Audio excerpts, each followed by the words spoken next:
What's happening, film friends? David the Film Junkie here, bringing you a throwback film review. That's right, we're doing a throwback. Since I didn't do a new movie, this is what I'm gonna do. If there's a chance that I don't see a new movie, you know, the week of a new movie, like say it just, it just doesn't happen and I don't want to see something, I'm gonna review an old favorite of mine, okay?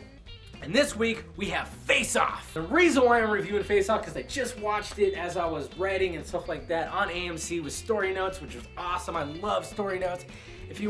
Seriously, check AMC when they do story notes. They give you little notes about certain shit about the movie, and it's so great because you're like, oh, holy crap. Face Off is by far one of my favorite, all-time favorite action movies because it's just so great. And it's even been if you look in certain lists, when it comes to action movies, Face Off is at least in the top 10 by far. And of course, Face Off stars John Travolta and Nicolas Cage, and it's directed by the legendary John fucking Woo, man. It's the Woo Man, bro. And if you haven't seen Face Off, basically what it is, it's an out there premise, okay? It definitely is.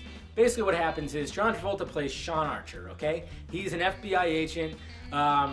His son died, okay? His son got killed, actually, in a very, sad moment in the beginning of the movie where Nicolas Cage's character, Castor Troy, tried to snipe him, and ended up killing his kid instead. So, of course, this is like, I forgot how many years later, like 8 years later or something like that, 7, 8 years later. Sean Archer, John Travolta's character, he's still trying to find Castor Troy. And finally, he finds him. And basically what happens is they have a whole big action sequence gunfight that goes on. He thinks he killed Castor Troy, but he did not kill Castor Troy. He's just in a coma. He's just out. He's lights out. But the shitty thing about it is they find this disc that has a design for a certain bomb that Castor Troy's brother designed.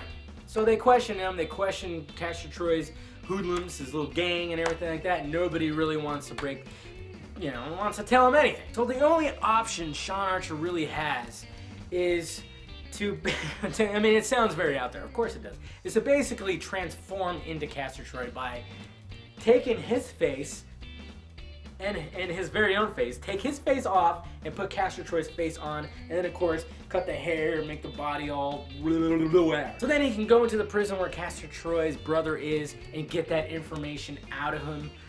And that's the whole movie right there. Well, of course, Castor Troy wakes up, puts on John Travolta's face, Sean Archer's face, and now we got, oh shit, what the fuck. This movie is just fantastic, okay? I mean, yes, the premise is way out there. And you know what I found out about the premise too, from story notes, is it was originally written as a futuristic sci-fi movie, because obviously it's very out there with the whole facelifting thing. And they asked John Woo to direct it, but he was like, you know what, I'm not really comfortable with futuristic movies.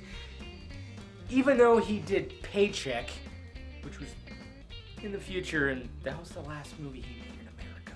Fuck. But they really wanted him to direct it, so they rewrote the script and made it modern and made it more of a drama. And I'm gonna get to that in a bit, and that's which is what drives this movie even more than the action. And that's the thing, that John Woo has such a unique action style. I mean, the slow motion, diving and shooting, two guns, the face-off, the Mexican standoffs, the doves. I mean, yeah, that is signature John Woo right there. You see some fucking doves, it's fucking John Woo, bitch. I mean, the action is just great. There is 4 big action sequences through this movie. That's it. You got 4. You got a beginning, you got 2 middle ones, and then an ending action sequence.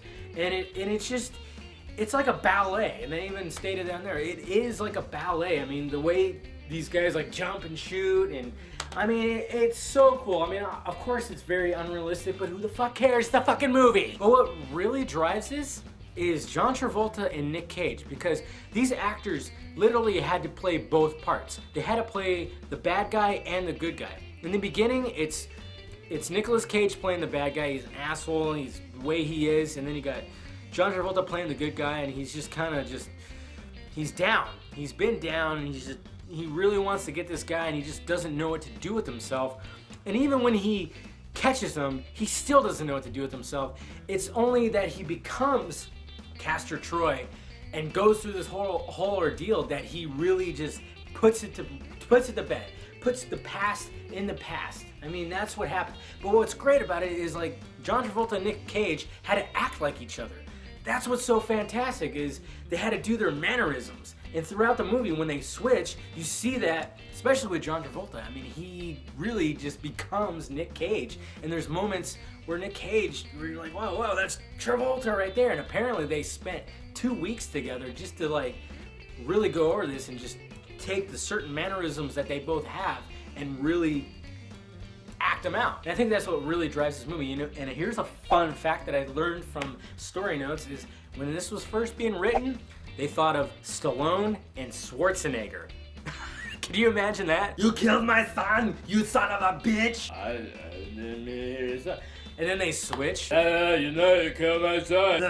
You know, I don't know. I just said I'm gonna punch you. That would have been pretty terrible. And then the second group of actors that they wanted for this movie was Alec Baldwin and Bruce Willis. A little more interesting, but still wouldn't have worked. It's all about Cage and Travolta, bitches. So yes, this is by far one of my favorite all-time action flicks. And if you haven't seen it yet, check it out. I mean, the action is great. It's filmed great. It's filmed like a ballet. It's so synchronized. Yeah, it's out there. It's not, of course, don't take it literally. Just enjoy yourself. But it's the performances that really drive this movie. And just the directing style from John Willis. It sucks that it's been over 10 years since he's directed an American flick, and it kind of sucks because, I mean, he had Broken Arrow, he had Mission Impossible 2, he had Hard Target, just great action flicks. Great director, but anyways, guys, hit that like, thumbs up button if you'd be so kind. Subscribe to my channel if you have not already. And that's about it, guys. Visit filmjunkie.com, of course, all that stuff. And yeah, this has been a throwback film review of Face Off.